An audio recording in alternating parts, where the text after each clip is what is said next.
जिसका नाम हंस धोबी था। क्या नाम था? जम के बोलो जरा। हंस धोबी। और उसकी जो धर्म पत्नी थी उसका नाम था मालती। हंस धोबी और मालती धोबन, इन दोनों की कथा हमारे शास्त्र के अंतर्गत बड़ी सुंदर वर्णन कर, बहुत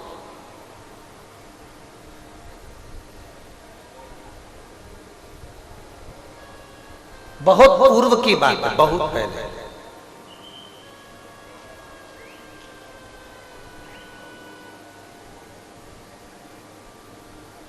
अब हंस धोबी और मालती धोबन के 3 बच्चे थे।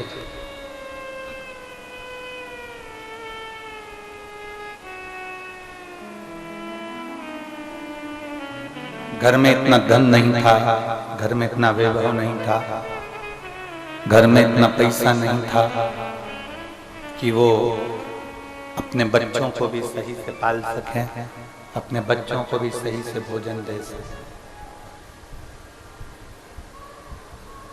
हंस धोबी मालती धोबन दोनों बड़े दुखी थे।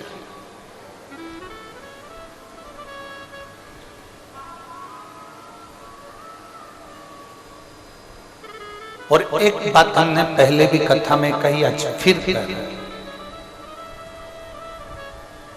जिस नारी की गोद खाली रहती है और जिस पुरुष की जेब खाली रहती है उसको सुनना बहुत पड़ता है।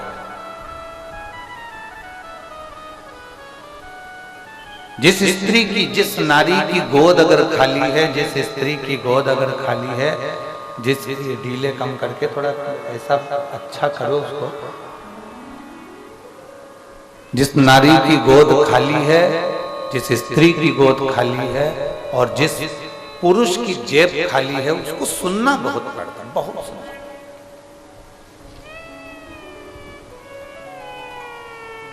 उसके अपने भी अपने नहीं हो पाते जब जेब में पैसा नहीं होता।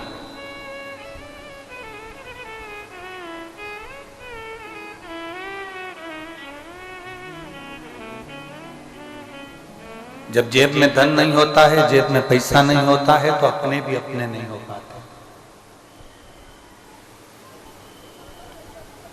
जब गोदी में लाल नहीं होता, गोदी में संतान नहीं होती, 10 साल 20 साल 15 साल 25 साल निकल जाते हैं, औलाद नहीं होती, संतान नहीं होती, तो लोगों के ताने बहुत, दूसरे कम ताने देते हैं, अपने ज्यादा।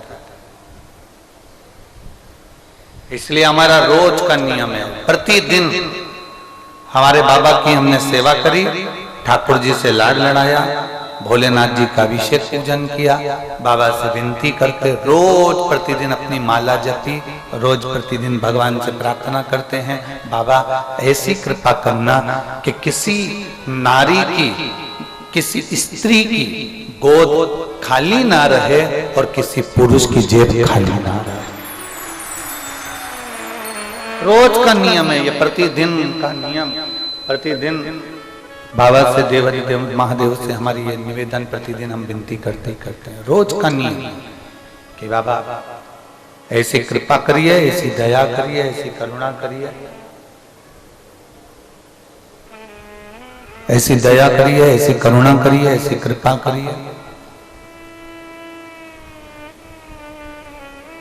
गोद खाली होती है तो भी बहुत सुनना पड़ता है और जेब खाली होती है तब भी बहुत सुनना पड़ता है।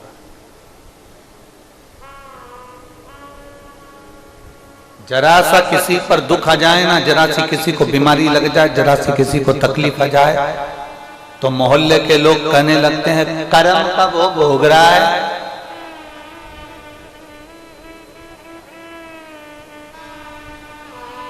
जरा सा रोग लग गया, जरा सी बीमारी लग गई, जरा सा कुछ हो गया तो लोग कहते हैं कर्म का भोग। पति को कुछ हो गया तो पत्नी को ताने दिए जाते हैं, बच्चों को कुछ हो गया तो माँ बाप को ताने दिए जाते हैं, माता पिता को कुछ हो गया तो बच्चों को ताने दिए जाते हैं। बहुत हंसी में लोग कह देते हैं कि कर्म का भोग भोग रहा है, और वही बीमारी, वही तकलीफ, वही दुख जब अपनी जिंदगी में आता है तब समझ में आता है कि कर्म का भोग किसको कहते हैं। दूसरे पर उंगली उठाना, दूसरे को शब्द कहना, दूसरे को अपशब्द कहना, दूसरे को ताना देना, दूसरे को आड़ी टेढ़ी बात कहना, ये सरल है। एक उंगली हम किसी की ओर उठाते हैं तो ये 3 उंगलियां हमारी ओर मुड़ती हैं। हम एक उंगली किसी को दिखाते हैं तो ये 3 उंगलियां हमारी ओर आती है, और ये 3 उंगलियां हमको बताती है कि तुम अपने अंदर झांक कर देखो, उसमें केवल एक गलती है, तुम में 3 गलतियां भरी पड़ी हुई।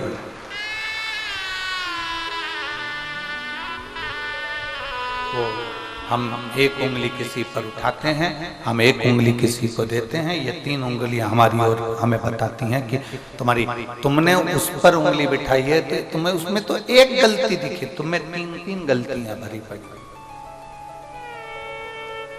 तुम्हें 3 गलतियां भरी।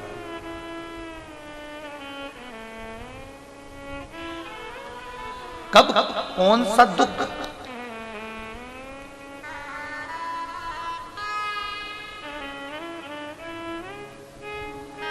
किसके जीवन में आएगा ये किसी को नहीं मालूम।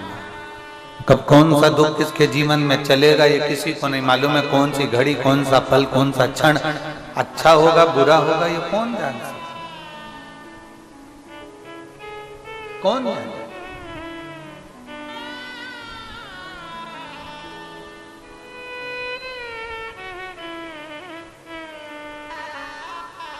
परीक्षा का समय चल रहा है, सबकी एग्जाम चल रही है, सबकी परीक्षा चल रही है। बच्चों की परीक्षा स्कूल में चल रही है, बच्चों की मां की परीक्षा उनके साथ घर में चल रही है। सबकी ड्यूटी लगी है, टीचर की भी ड्यूटी लगी हुई है, सबकी ड्यूटी लगी हुई है, सबकी परीक्षा हो रही है। त्रिमासिक परीक्षा होती है आज के समय में। कितनी मासिक? त्रिमासिक परीक्षा होती है आज के समय में। वो त्रिमासिक परीक्षा जैसे होती है, एग्जाम दिया जाता है, पढ़ाई करी जाती है। अगर बच्चा अच्छा पढ़ लेगा तो नंबर भी अच्छे, जम के बोलो जरा, आएंगे। बच्चा अच्छा नहीं पढ़ेगा तो नंबर अच्छे नहीं आएंगे। इसमें टीचर की कोई गलती है क्या? जम के बोलो जरा। इसमें शिक्षक की कोई गलती है क्या? इसमें टीचर की कोई गलती है क्या? इसमें नंबर देने वाले की कोई गलती है क्या? इसमें ना टीचर की गलती है ना नंबर देने वाले की गलती है। गलती है स्टूडेंट की कि उसने अच्छी पढ़ाई नहीं करी। पढ़ाई अच्छी नहीं करी तो नंबर अच्छे नहीं आए। अच्छा पढ़ लेता तो अच्छे नंबर आ जाते। अब त्रिमासिक एग्जाम दिलवाए गए और इन त्रिमासिक एग्जाम के बाद फाइनल रिजल्ट, फाइनल एग्जाम आया। फाइनल एग्जाम होने के बाद में फिर घंटी बजी कि तुम्हारा पेपर समाप्त हो गया। बेल बजते से ही पेपर समाप्त हुआ। पेपर समाप्त होने के बाद फिर थोड़ा इंतजार करा, फिर रिजल्ट आया। रिजल्ट में मालूम पड़ा कि नंबर कम है कि ज्यादा। बोलो बोलो, सही है कि गलत है? ये सब कुछ रिजल्ट में मालूम पड़ा कि ये नंबर सही है कि गलत है, यह हमें बाद में मालूम पड़ा।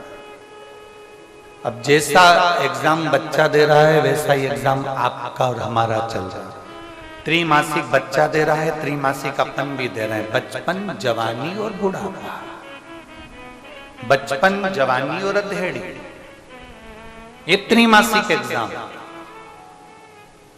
बचपन, जवानी, अधेड़ी का एग्जाम दिया। बचपन ठीक से निकाल लो, जवानी ठीक से निकाल लो, अधेड़ी ठीक से निकाल लो। पढ़ाई अच्छी करो, खूब भजन करो, खूब अच्छा कर्म करो।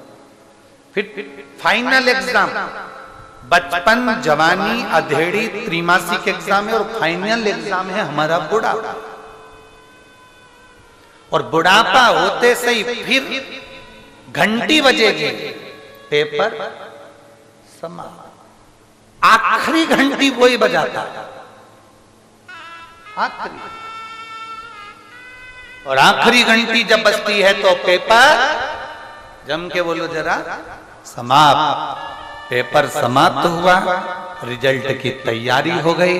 रिजल्ट लिखने वाले ने रिजल्ट लिख दिया कि इसने बचपन, जवानी, अधेड़ी और बुढ़ापा पर हित में लगाया है, अच्छा किया है, लोगों को कभी अपशब्द नहीं, कभी ताने नहीं, कभी गाली नहीं, कभी अड़ा टेढ़ा नहीं, कभी किसी के लिए कोई गलत नहीं किया, तो रिजल्ट इतना जोरदार बनाया गया कि वापिस मनुष्य की देह देकर भेज दिया।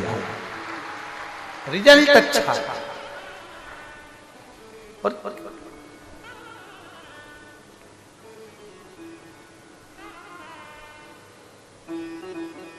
जब तुम अच्छे से पढ़ाई नहीं करते हो तो टीचर भी तुमको मुर्गा बना देता है। बोलो बोलो जम के बोलो, जरा बोलो जम के बोलो, बनाता है कि नहीं बनाता? जब तुम अच्छे से पढ़ाई नहीं करते तो टीचर भी तुमको मुर्गा बना देता है। जब टीचर तुमको मुर्गा बना देता है तो नीचे आने के बाद जब तुम अपनी जिंदगी को अच्छे से नहीं जीते तो वो भी तुमको मुर्गा बना देता है।